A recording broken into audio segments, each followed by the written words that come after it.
Welcome to Helping Organizations Thrive podcast. Today, I have the pleasure of Milan Mazic. Welcome, Milan. Good morning to you, Julian. Thank you very much for having me on your show. No, good to see you. And I'm just going to tell the audience a little bit about you before we get into some sort of conversation with you. You're the founder and CEO of Zicam Integrated Security, which is you're passionate about providing high quality, state-of-the-art surveillance and detection security systems for use in commercial, industrial and domestic settings. And you're coming up to nearly 25 years since you've founded the business. So that's an incredible testament to yourself. And the question I always ask my guests when they first come on the show really is to ask, what do you love about what you do, Milan? Julian, I have such a passion for selling. I sell with honesty, passion, integrity. And when I see a potential customer who's unfortunately had an incident, and I'm there to be able to guide him in the right direction and advise him what he would require from a security aspect. And once he gives us the go-ahead, is to see how happy he is, because that's what makes me happy. And that Fantastic. Is in a nutshell, really. So you like helping, it's ultimately helping people, isn't it? That's the premise of what you're doing. You're helping people be more secure and highly protected with your services, aren't you?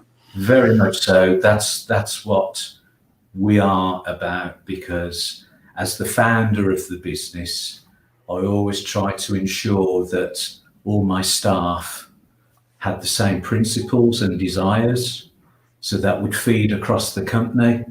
So once I've sold the idea, obviously it's the engineering then that carry the flagship. So they're the next ones call that turn up to a potential installation. Brilliant. And today we're going to talk about staff loyalty. And the reason I've asked you to come on this show, because I think you've got something quite, I would say, unique in this day and age of trying to have a low turnover staff, have a staff that's engaged and extremely sort of up for change. And, in the 25 years, I know you've only had 7 people leave your organization, and you're an organization of just over 30, which, it doesn't sound a lot, but actually it's significant in terms of the fact that only 7 people in 25 years have left your business. And I just want to delve in a little bit an understanding, because I want you to share some of those strategies, some of those insights that you have managed to navigate over that time to keep people engaged, but also sort of staying for such a long time and such high loyalty. And you got staff that have been over 20 years, which is incredible. So why are people so loyal to your business? Julian, I've always tried to be fair. Treat people as you expect to be treated. That is basically my motto. It's a real balancing act, as no 2 employees are alike. Each has unique desires and goals. And so therefore you're trying to work them together to try and get them to see the same goals as I do.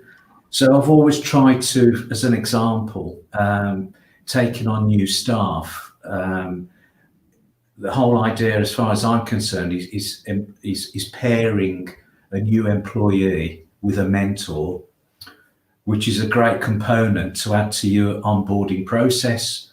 So they're never left on their own. You hear so many times somebody starts a new position in a company, especially in engineering, they're just left to their own devices. Well, unless you've got a mentor there to say, Zicam don't like doing that, and so, because they're going to pick up bad habits from where they were in the past. And I'd like to think that if we're structured in such a way that by having a mentor, they'll be guided and they'll learn the right way, the Zicam culture, if you like. So part of your onboarding process, you actually assign somebody a mentor to help them and guide them in that sort of process. What got you to thinking that way? Because people are doing it all the time now, but 25 years ago, what made you think actually this is a good way of getting people to understand about the company and the sort of the values and the approach to how you want it to be? Well, I sort of started the company by default in a way, and when things started to mould, I always had a fear of, will this business work? Where will it take me? Can I try and teach the people to work with me my way? Because you can only have one boss, and I don't throw my weight around as a rule. Well, I don't, but you've only got one boss, and you've got to learn from your boss. And I will learn through my mistakes during that journey. So it was trying to do the right things, what I thought were the right things, and for people to follow suit, Julian. Okay. And so you have this onboarding process, which I think is really valuable in terms of gaining that sense of understanding the culture and the ways of working. How else are you sort of creating that sort of loyalty with your staff? Okay, so recognize your employees for specific accomplishments. Most employees want to help the business to succeed. So offering employees growth options, training, which is a major role within our company. We look at new products that are always on the market. We always try to be at the forefront of technology. So we always train all our engineers to ensure that when they're on site, they know what they're doing so that they're part of that team. Salaries. I guess Zicam have always paid a salary increase every year, regardless. I've always put my staff before me. If I had to go without, I did, just to ensure that my staff had what I felt they should have, whether they earned it through hard work, whatever it may be, personal support. So salaries was something that there was always an increase. And I can assure you that I have gone without. And what I do love as well is the fact that they've seen that and they know that, so I'm proud of that. And I think that's why they know that Milan wears his heart on his sleeve and a genuine person. And then we've got perks, Julian. Every quarter, the company will treat the staff to a night out. So we say, what do you want to do? And they'll say, well, we'll go 10-pin bowling. So everyone goes 10-pin bowling. Have a few games of 10-pin bowling, and then we'll end up in the local Indian or Chinese restaurant or whatever it might be. It's their choice. I have nothing to do with it except pay the bill. So for that night, it's their night. So we've done go-karting, we've done bowling, we've done archery. Just to keep, it's like a family, it really is, it's keeping that momentum and breaking up, work and social time. And it's interesting because you said that word about, you give people the choice what they want to do, as opposed to it's basically you're empowering them rather than saying, this is how we're going to create engagement, we're going to do this event. You actually put the choice to them, which then helps even more the engagement, and then that engagement then works to that greater sort of loyalty. Yes, it's interesting. You mentioned one of your principles at the very start was about fairness. I just want to either expand a bit more upon that, but also any other sort of guiding principles that have helped you in your business. Those are the sort of things that worked for me. Bearing in mind, when I started, I had one engineer and I had a host of subcontractors that really didn't work in the end because I suffered. But, as each member of staff came, the first one would teach, as I was saying, he would be the mentor to the first or the second employee. And so that's that's how it worked, a sort of domino effect. Mm. In the early days, when we had 4, I can remember up to about 8 employees, a Friday was, everyone would be back at the offices and they'd all be washing down their vans on a Friday afternoon. And I'd be there with my brush helping them wash the vans as well. So I was one of the lads, I didn't then want them seeing me as, oh, Milan's the MD, I just didn't think like that. And I think that sort of embedded the culture, the closeness, that we could talk to each other. Some jobs ran swimmingly, some jobs not so, that they could come and see me and say, Milan, we've had a problem, something's hit the proverbial, I'm really sorry, but blah, blah, blah. And we'd work it out, So having that closeness, I think, helped immensely, because as each person came on, that they're going to say, what's Milan like? And they'll say, he's not your normal boss. He'll come out and wash the cars. He'll make the drinks. So it was like that. But obviously, as the business grows, you've got to have a bit more of an infrastructure. You then start to delegate, but you hope that people that take on the managerial roles will be able to follow the basic rules of Zicam to pass them on. And I touch wood, it really has, Julian, and that's why we've been successful.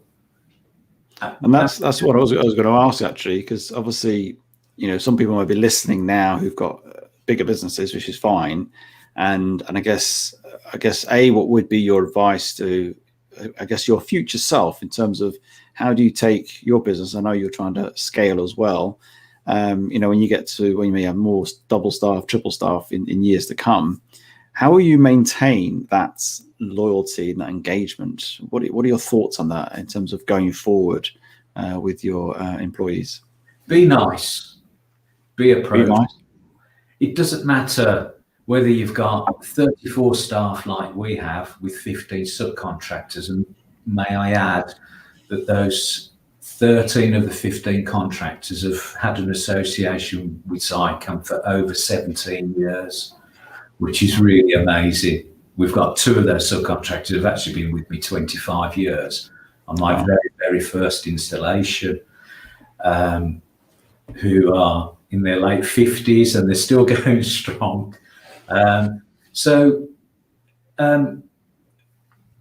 It costs nothing to be nice. I think being ruthless, as I said earlier, no 2 employees are alike. So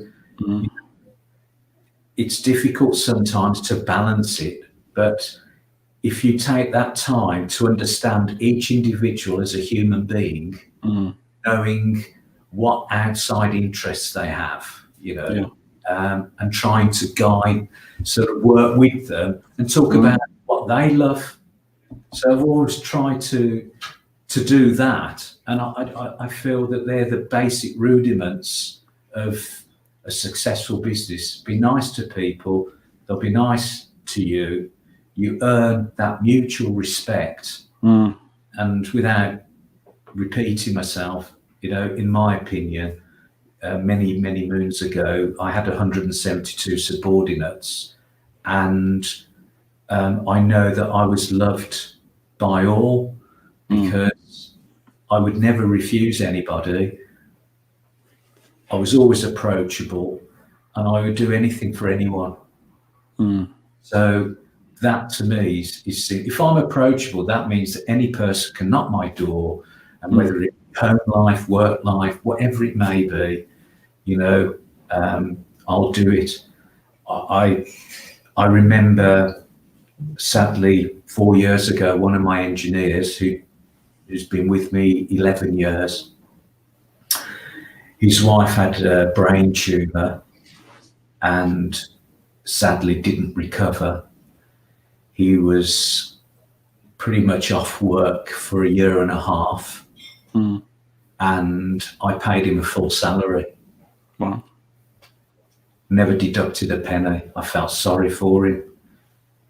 37, his wife 34, 3 kids.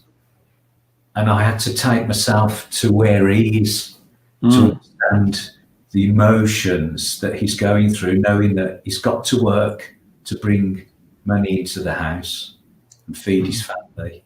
He's got to go to work to knowing that he's not going to be 100% on the job because he's be worrying about his wife and his family. So yes, for that period, I've said, look, you take as much time as you want, do what you've got to do, and we'll support you. Of which, fantastic. At the back behind me, and that was 4 or 5 years ago, I've still kept his thank you card, as I do, because everything has a meaning. And even now, I can get emotional. So that's Milan, basically.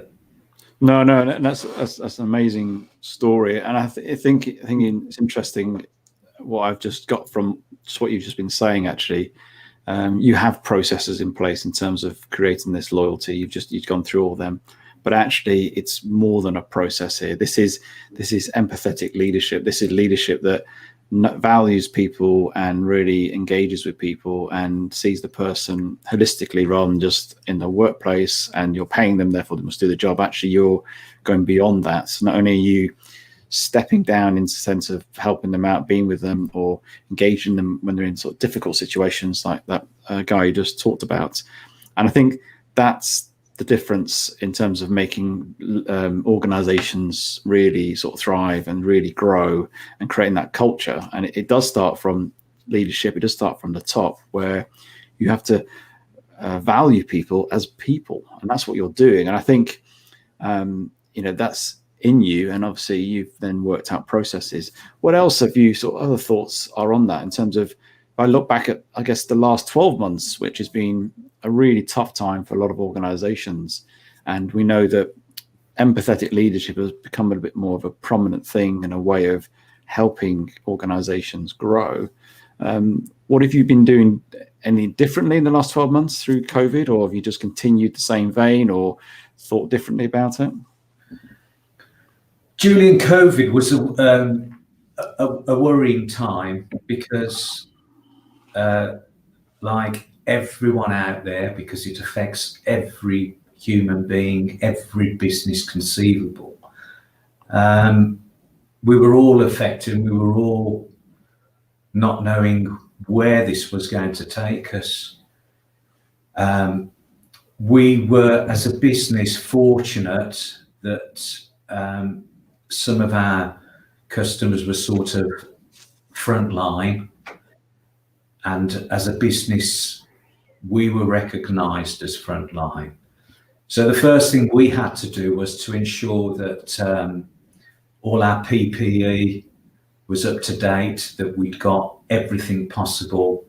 And again, it was another area where we did not cut corners. In the first, I know I won't be far out, but I think the first 9 weeks, we spent over £7,500 on special masks, visors, sanitizers, all hospital grade.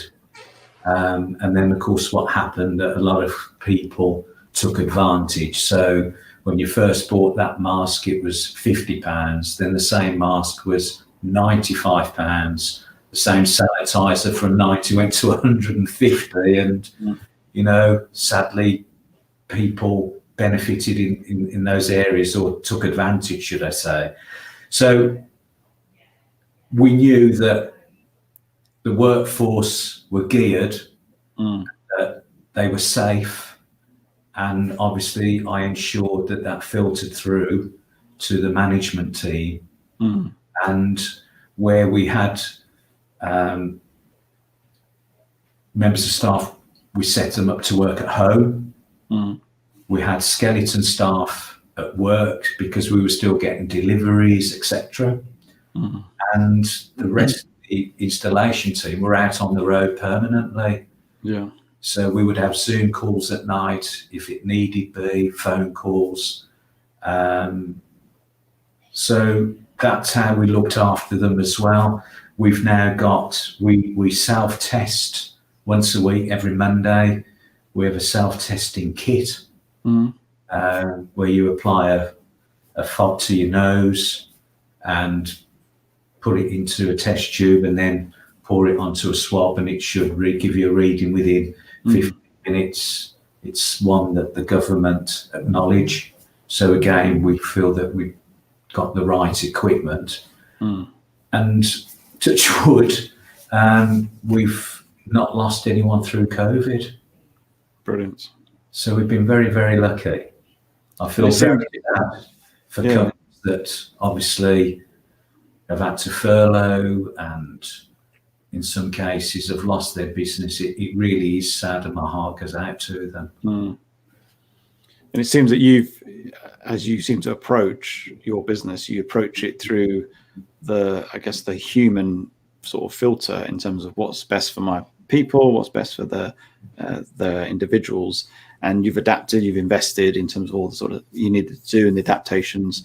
And it's interesting how all that uncertainty that was going on last year for all of us and continues in some sort of way, is that you've then tried to provide a little bit of certainty, and which again is another way of maintaining that engagement and loyalty. And the key thing I think message I want to get across is that through all this of your business, you are continuing to grow your top line and your bottom line. And it's not that you're doing what you're doing and you're not going anywhere. And despite COVID, you're growing, and it's fantastic and a testament. But even pre-COVID, you were growing and doing well as a business. And it's a testament to you in terms of you being very human-centric in your leadership and your approach and value in people for who they are as your sort of underlying guiding principles.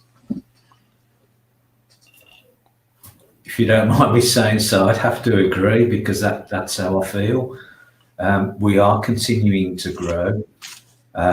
We are looking at opening another site down south, and never, and I say this honestly, never in my wildest dreams would I have thought that Zicam would be where it is today.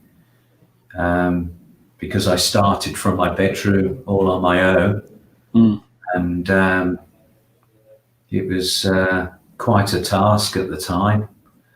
And so many times my partner says you need to stand back and just look at what you've achieved, because you don't sometimes. No. On that wheel, that hamster wheel, as I say, you're on. You don't have time to sit back and actually reflect. And I've done a lot of that in the last couple of years. Good. And it's only then that I sort of look back and think, my God, I'm proud. Because you just don't think, well, I haven't anyway. So I've been blessed with good health. I've been blessed to have an absolutely wonderful, wonderful team around me. And it's just wonderful. Brilliant. And as we look out to 2021, and what would be your one or two thoughts or advice to other companies how to manage the continuous uncertainty and help them to get into a place where the company is starting to thrive, not just in a financial sense, but also in a culture sense? What would be your thoughts on that for this year? I have to go to what I've said. People listening in today, the majority will probably think, well, I'm already doing that. Being approachable, working with staff, wearing your heart on your sleeve. That's what it's about to me. There's nothing else that I would add to that, because that's what I feel was successful for me and for Zicam. And none of that cost me anything. To be nice to somebody costs nothing. Respect somebody costs nothing. To help and support somebody costs nothing. And if that transmits to your staff, then they are going to feel part of that family. Yeah. You know, where organisations have got 300, 400, 500, 600 members of, you know, or employees, should I say, yeah, of course it's harder. But the rules are still the same. It's just, it is harder to do, and I understand that. But for companies the size of Zicam, I definitely know that works, because people that have come on board within 3 months have said, my word, this is so different to where I've ever been. You know, we've just started 4 new employees in the last 2.5 weeks, and everyone has said exactly the same. And that is down to the quality of clothing, the PPE, the vehicles, and the tools. Well, that to me are the most important factors. A, presentation, because at the end of the day, if I've sold a job, I've done my bit. So you're now going there to show what you can do. If you turn up looking good with decent company, what's the word, uniform, the right tools for the job, a vehicle that is always clean, because I will not allow dirty vehicles. That's a pet hate. It's probably my OCD, but ask any member of staff and they know I won't tolerate it. There's a difference when you're travelling and the vehicles get dirty, and there's a difference when you know that that vehicle hasn't seen a sponge in a week. So clean vehicles, every vehicle's got all the janitorial equipment in there, your vacuum, your sprays, your polishes. That's who and what we are. Because I always say, you never know when you turn up on site, that managing director or the general manager, if they follow you to your van and it looks a right mess, they're going to worry about their installation. Yeah, it goes back to personal branding, because in the day, you know, the brand of Zicam is obviously reflected through Milan, but that's reflected through the whole organization. And I think it's an important aspect that every employer takes a responsibility and accountability for that, because whoever people interact with, somebody at Zicam, whoever it is in the organization, they are representing, whether it's a phone call, an email, or in person, they are representing that company. And that's vital, that they represent the same values and the same sort of brand that you want to approach. That's really valuable. And I think that's important. Thank you for your time, Milan, today. I just want to appreciate all your insights and you sharing today. Thank you for that. But I just want to ask, if people want to get in touch with you, how would the best way of getting hold of you and sort of making some contact with you? Okay, so www.zicam-security.co.uk is our website, or you can contact me on Milan at zicam-security.co.uk. Looking up Zicam, we've got all various contacts, telephone numbers, mobile numbers, emails for all different individuals. And even if it's just advice, you know, we're more than happy to give free advice. We're more than happy to visit and give a free survey and help and support. I once again want to thoroughly thank you, Julian, for giving me this opportunity. I've thoroughly enjoyed it, and I hope that the listeners have too. Brilliant. No, thank you for coming on. I really do appreciate that. Thank you, Julian.